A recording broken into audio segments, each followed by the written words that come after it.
홀어머니와 둘이 사는 효자 아들이 있었습니다.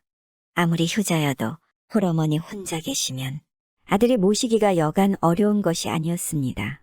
어머니도 홀로 외아들을 길러내기가 어려웠지요. 이런 터라 홀어머니의 외아들한테 시집오고 싶은 처자가 쉬이 있겠습니까?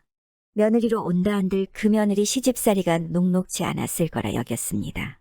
아들인들 말 다 했지요. 어머니와 아내 사이에 끼어서 이 편도 못 들고 저 편도 못 들어서 고민이 이만저만이 아니겠죠. 이 효자 아들의 홀어머니는 눈이 어두웠습니다. 말하자면 장님이라서 늘 곁에서 살펴주고 챙겨주어야 했습니다. 실로 효도 노릇을 아니할 수가 없었죠.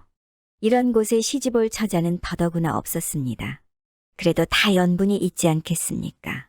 그러다가 어쩌다가 저쩌다가 연분을 만나 장가를 들었습니다. 이 며느리가 시집을 와서 살다 보니 시어머니와 사이가 좋지 않았습니다. 본디 못된 것은 아니지만 살다가 보니 하나부터 열까지 사사건건 잔소리를 하는 시어머니 등살에 시집살이가 여간 고된 게 아니었습니다. 그러다 보니 시어머니가 미웠습니다. 하루 이틀 날이 갈수록 불만도 쌓입니다. 그것이 쌓여 원망이 되는 것이겠죠. 그래서 며느리는 주는 밥이나 먹을 일이지 무슨 잔소리라며 원망이 저리 많으냐 하며 마음속으로 말합니다.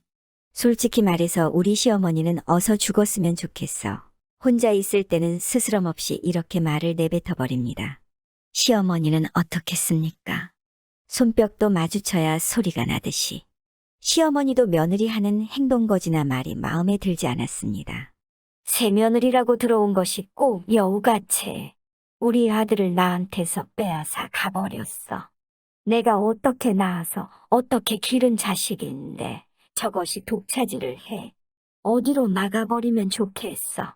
남편을 잃고 홀로 금이야 오기야 키운 아들이 둘이겠습니까? 셋이겠습니까? 오직 하나밖에 없는 외아들이니 보통 귀하지 않겠습니까? 귀한 아들을 여우 같은 여자한테 빼앗겼다고 생각하면서 미워하기가 며느리가 시어머니를 미워하는 마음과 같았습니다. 고래 싸움에 등 터진다고. 날이 갈수록 어머니와 부인 사이에서 아들은 사실 죽을 맛이었습니다. 홀어머니 밑에서 총명하게 자란 아들은 벼슬을 살았습니다. 서울 궁궐에 가서 임금님을 모시는 벼슬을 살고 있었죠. 그러자니 자연히 집을 비우는 때가 많았습니다. 서너 달에야 집을 온 적도 종종 있었습니다. 그러던 어느 날도 시어머니의 잔소리가 악화될 대로 악화된 이들 고부를 두고서 서울로 가자니까 도무지 마음이 놓이지 않아 차마 발길이 떨어지지 않았습니다. 이대로 그냥 두고 갈 수가 없었죠. 필시 자기가 없는 사이에 어머니를 굶겨 죽일 것만 같았습니다. 생각해보면 눈먼 어머니가 그래도 불쌍하였습니다. 자기 부인도 생각해보면 어머니의 생때 같은 등살에 힘들겠지만 그래도 핏기가 있는 젊은이 아니겠습니까? 이러나 저러나 해도 늙음과 젊음은 비교가 될 수 없는 법이죠. 그래서 몇 날 며칠 국리 끝에 효자 아들은 묘책이 떠올랐습니다. 부인을 불러 말합니다. 여보기, 서울로 벼슬을 사러 가야 하네. 이번에는 좀 시간이 걸리겠네. 어머니 좀 잘 부탁하네. 내가 사실 듣고 보는 것이 불효자가 같은 소리네만은 어머니께서 편히 세상을 뜨게 하는 방법이 있는데 드디어 알아냈네. 부인은 은근 반기며 말합니다. 아, 그런 것도 공부거리라면 대단하네요. 제발 가르쳐 주세요. 효과가 많겠지요. 많다뿐이야. 백발백중이지. 비결은 간단하다워. 하며 소상히 말해줍니다. 하나는 콩죽을 쏘아주면 3년 안에 돌아가시고 또 달기 낳은 첫 달걀을 100개만 모아다가 먹이면 1년 만에 돌아가신다며 알려주었습니다. 지금 어머니 식성으로 보아서 보통 음식을 드리면 3년이 뭐야. 5년, 7년, 10년도 더 사실 것이야. 그러면서 멍석을 갖다가 깔아드리면 더 빨리 돌아가신다며 마지막 세 번째 비결까지 일러줍니다. 세 가지 비결을 들은 부인은 내심 옳거니 했지만 겉으로 내색할 수 없어 남편을 안심시킵니다. 설사 부모님이 일찍 돌아가시는 비결을 알았다 하나 자식으로서 어찌 그것을 행하겠어요? 노인네니까 나이 때문에 쉬 돌아가시겠지요 뭐. 그래, 고맙소. 내가 없더라도 위에 세 가지는 드리지 말고 그냥 음식을 드려주게. 염려 마세요.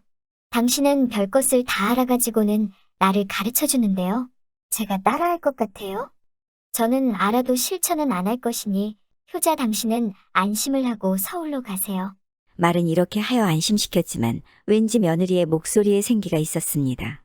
듣자하니 두 부부 대화는 우습기만 합니다. 처음엔 어머니가 빨리 돌아갈 방법을 서로 좋아하더니 다음에는 서로 그 방법을 쓰지 않겠다고 야단이니 도대체 진짜 속마음을 모르겠습니다. 그리고는 마지막으로 당부하며 말합니다. 자, 내가 서울 갔다가 올 때 어머니가 건강하시고 잘 살아 계시도록 하오. 그럼 믿고 갑니다. 부인도 하나라도 잊어버릴세라. 또렷이 잘 기억해둔 걸 읊으며 안심시켜줍니다. 안심하고 가세요. 콩죽, 첫 달걀, 멍석은 절대로 안 해드릴 테니까. 고맙소. 그러면서 효자 아들은 서울에 갔습니다. 한편 이 며느리는 바빠졌습니다. 망설일 필요 뭐 있겠습니까? 지켜보는 이가 있겠습니까? 며느리가 즉시 구하러 다닌 것은 다름 아닌 달기 낳은 첫 달걀이었죠. 오늘은 앞집에서 구해드리고 이튿날은 옆집에서 구해주었습니다. 그렇게 동네를 돌며 그 다음날도 달걀을 구해다 드렸죠. 그렇게 한 달째 되는 날에도 쉬지 않고 구해다 주었습니다.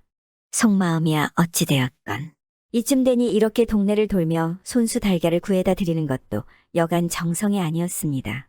그런데 정성이 이뿐이겠습니까? 콩죽도 쏘어 끼니에 내어 드렸습니다.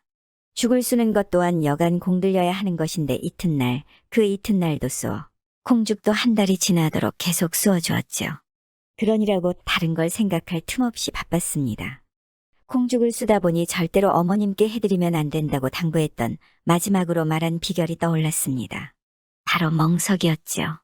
아, 멍석을 잊을 뻔했네. 이리하여서 생각난 대로 당장 멍석을 방바닥에 깔아주었습니다.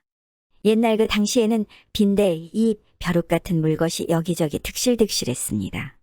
사실 그것들하고 사람들하고 한 데서 먹고 자고 했을 정도였죠. 마누라는 없이 살아도 물것 없이 살 수는 없을 정도였습니다. 그러니 이 눈먼 시어머니는 항상 가려웠습니다.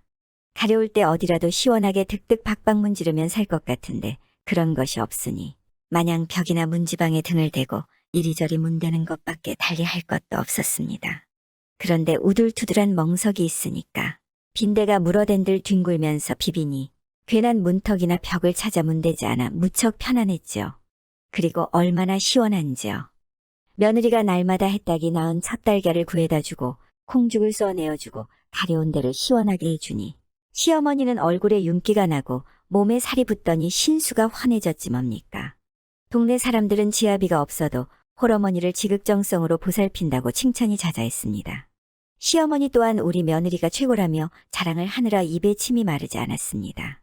그리고는 며느리에게 뭐라도 내가 도와줄 것이 없느니냐 상냥하게 말을 합니다. 지난날 너의 고운 성품을 알아보지 못하고 트집이나 잡아 질투하고 미워한 것을 사과한다고 하였습니다.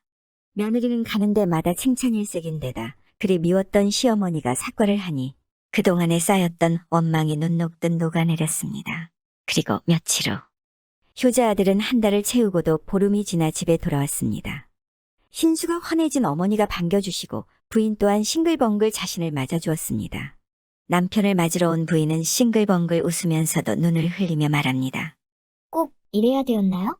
하고 남편의 옆구리를 꼬집었습니다. 남편은 자신이 어떻게 할지 훤히 알고 있기에 쓴 묘책이었다는 것을 알았던 것입니다. 처음엔 남편한테 걸려들었구나 괘씸했지만 자신의 행동으로 미움과 원망이 사라지고 칭찬받으니 비로소 깨닫게 되었던 것입니다. 그 후로도 서로 아끼며 잘 살았다고 합니다. 홀로 자신을 키운 눈이 먼 어머니에겐 더 없는 효자 아들이고 시집살이에 서름받으며 고단하게 사는 부인에게는 영리한 남편이었습니다. 효자 아들의 번뜩이는 지혜로